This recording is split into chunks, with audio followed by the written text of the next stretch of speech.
Growing up as a black woman in America has taught me a lot of things. One of those things is that men and women are not treated equally. I've always been passionate for women's rights, and seeing the way that women are portrayed in the media disappoints me.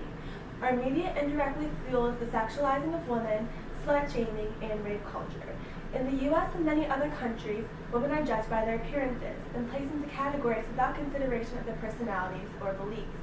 When we open a magazine or even look at the television, it is common to see women sexualized, competing against each other for fame, or bringing each other down to feel better about themselves.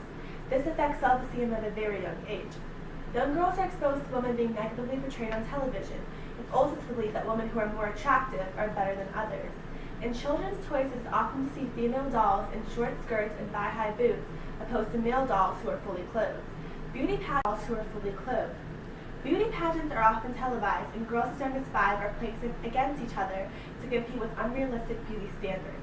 You rarely see men in these pageants because they are not sexualized the way that young women are. Young boys are taught to enjoy themselves without constantly worrying about their physical appearance. Young women are taught the opposite, and are quite often faced with the pressure to be perfect, despite how impossible that is. Girls who are what society considers attractive are praised, but girls who fall below the standards are judged. This is not a gender issue, it is an equality issue. Women do not deserve to be sexualized more than men, and are not entitled to fit anyone's stereotype or description. Even on social media, it is common for both men and women to place female celebrities against each other and place them in whore and virgin categories. A common example would be Ayesha Curry versus Kim Kardashian. Social media places women in boxes based on the clothes they wear and the sexual partners they've chosen to be with. Both women should be entitled to do what they want and not judged because of it. If a woman decides to wear business casual clothes and cook, she should be able to do so without judgment.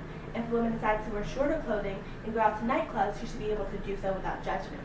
Placing women into these categories, labeling them as good or bad, is exactly what fuels rape culture today. Excuses are constantly made in our own courts that the way a woman is dressed portrays herself and determines whether she's a victim of rape or not.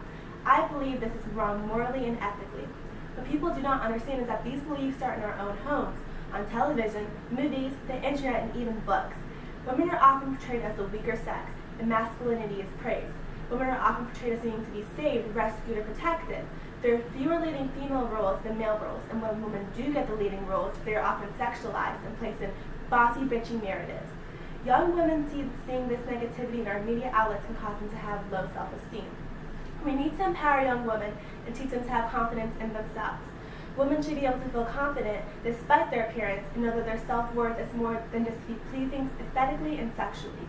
Society is constantly changing, and we should all be a part of progressing it instead of slowing it down.